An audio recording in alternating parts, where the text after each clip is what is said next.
안녕하세요. 지식 한 스푼 이세마입니다. 오늘은 마이클 샌델의 책 공정하다는 착각과 함께 우리 사회의 성공의 윤리에 대해 깊이 파고들어 보려고 합니다.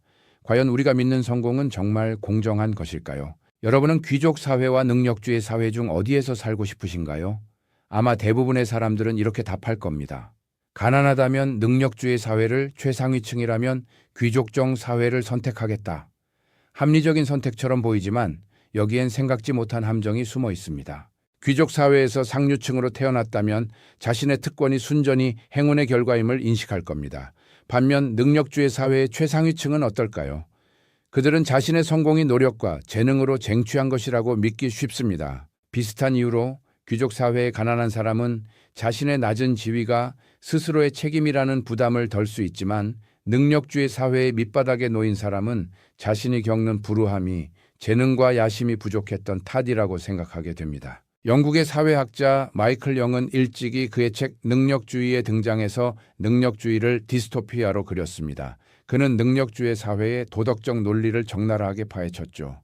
사회적 지위가 우연적인 요소로 정해진다는 것을 성찰할 때 비로소 승자도 패자도 내 인생은 자업자득이라는 인식을 벗어나 현행 계급 질서를 맹목적으로 옹호하지 않게 됩니다. 능력에 따라 직업과 기회가 배분된다 해도 능력주의는 불평등을 줄이기보다 그 구조를 능력이라는 이름으로 재구축하며 부자와 빈자 사이의 격차를 더욱 벌려놓습니다. 마이클 영은 심지어 능력주의의 오만함과 성공하지 못한 사람들에게 유발하는 자격지심은 엘리트에 대한 분노의 독소가 되어 정치적 반동의 연료로 작용할 것이라고 예견했습니다. 놀랍지 않게도 오늘날 불평등에 대한 옹호는 대부분 능력주의에 근거하고 있습니다.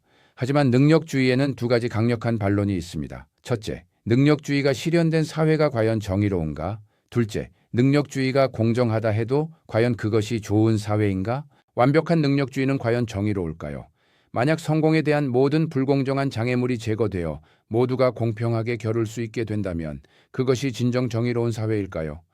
능력주의의 이상은 평등이 아닌 이동성에 있습니다. 부자와 빈자의 차이가 벌어지는 것을 문제 삼지 않습니다. 단지 부자의 자식과 빈자의 자식이 장기적으로 능력에 근거해 서로 자리를 바꿀 수 있어야 한다고 볼 뿐이죠. 능력주의의 이상은 불평등을 치유하려기보다 정당화하려는 경향이 강합니다. 재능은 온전히 나만의 것일까요? 여기에 의문을 제기할 두 가지 이유가 있습니다. 첫째, 재능은 나의 노력 결과가 아니라 행운의 결과일 수 있습니다. 둘째, 재능을 후하게 보상하는 사회에 태어난 것 역시 우연이며 이는 능력에 따른 당연한 결과라고 주장할 수 없습니다. 우리가 받는 성공이 순전히 우리의 몫이라는 능력주의의 믿음은 사실 우리의 재능이 노력의 결과가 아님을 인식할 때 흔들리기 시작합니다. 재능이 자신만의 것이 아니라면 그 혜택을 누릴 자격이 있다고 주장하는 것은 오만함이 될 수 있습니다. 그렇다면 노력은 가치를 창출할까요? 능력주의 옹호자들은 노력과 수고에서 정당성을 찾으며 고된 일을 해서 성공한 사람은 그 대가를 누릴 자격이 있고 성실함에 대한 찬사를 받아 마땅하다고 주장합니다. 하지만 만약 능력주의의 이상이 재능의 우연성을 외면하고 노력의 중요성을 과장함으로써 도덕적 흠을 갖는다면 우리는 어떤 정의 개념을 대안으로 삼아야 할까요? 이 질문에 대한 답을 찾기 위해 두 거장 하이에크와 롤스의 사상을 살펴보겠습니다. 하이에크의 자유시장 자유주의는 모든 시민이 법 앞에서 평등하다는 형식적인 평등만이 자유와 공존할 수 있는 유일한 평등이라고 주장합니다. 반면 롤스의 복지국가 자유주의는 공정한 기회를 보장하고 계층에 따른 불이익을 보상해주는 체제라 해도 정의로운 사회로는 불충분하다고 보죠. 흥미롭게도 이 두 사상은 모두 정의의 기반으로서 능력이나 자격을 거부합니다. 다원적 사회에서 어떤 미덕이나 인성이 보상받을 만한가에 대한 합의는 어렵고 개인의 위치가 도덕적 능력에 따라 정해지는 사회는 자유사회와 거리가 멀다는 이유에서입니다. 하이에크는 우리의 시장 가치가 우리가 통제할 수 없는 변수에 좌우되며 우리 능력의 척도가 될 수 없다고 주장했습니다. 하지만 맨큐 같은 학자들은 정당한 자격 이론을 내세워 사람은 자신이 정당한 몫을 받아야 한다고 주장합니다. 큰 기여를 한 사람은 더 많은 소득을 얻을 자격이 있다는 것이죠. 그러나 이 주장은 수요와 공급의 우연성을 강구하는 결함을 안고 있습니다. 프랭크 나이트는 시장이 능력을 보상한다는 관념에 더욱 통렬히 반대했습니다. 시장 수요에 부응하는 것이 반드시 사회에 가치 있는 기여를 의미한다고 볼 수 없으며 단지 수요가 있는 서비스를 수행할 능력을 갖는다고 해서 더 큰 몫을 차지할 윤리적 근거는 없다고 보았습니다. 롤스는 정의로운 사회에서 부유해지거나 명예로운 지위에 오른 사람은 그런 성공의 혜택을 누릴 권리를 인정받는다고 말합니다. 하지만 그 이유는 그 혜택이 모든 이에게 공정한 시스템의 일환이기 때문입니다.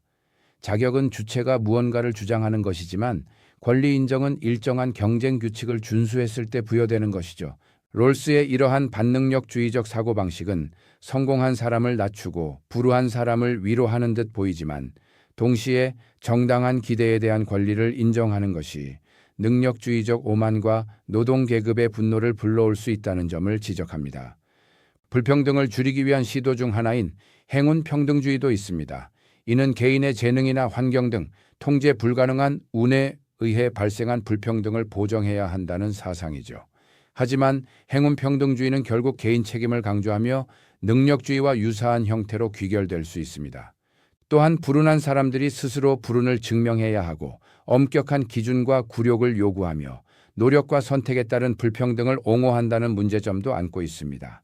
재능 차이를 소득 불평등의 주원인으로 보는 평등주의적 자유주의자들은 재능의 역할을 과장하고 그 명예까지 과장합니다.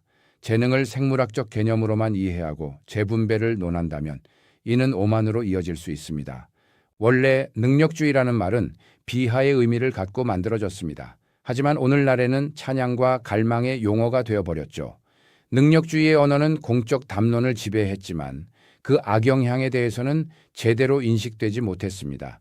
불평등이 심화되는 현실 속에서도 사회적 상승의 담론은 여전히 도덕적 진보와 정치 개혁을 이야기할 때 즐겨 쓰이는 이야기가 되었습니다. 하지만 포퓰리즘의 방역은 능력주의 엘리트들에게 너무나 뜻밖의 상황이었고 그들은 자신들이 내놓은 능력주의 사회 시스템에 내재된 대중을 향한 모욕을 도무지 모르고 있었습니다. 우리는 과연 공정하다고 믿는 능력주의 사회에서 살고 있는 걸까요? 아니면 공정하다는 착각 속에 갇혀 있는 걸까요?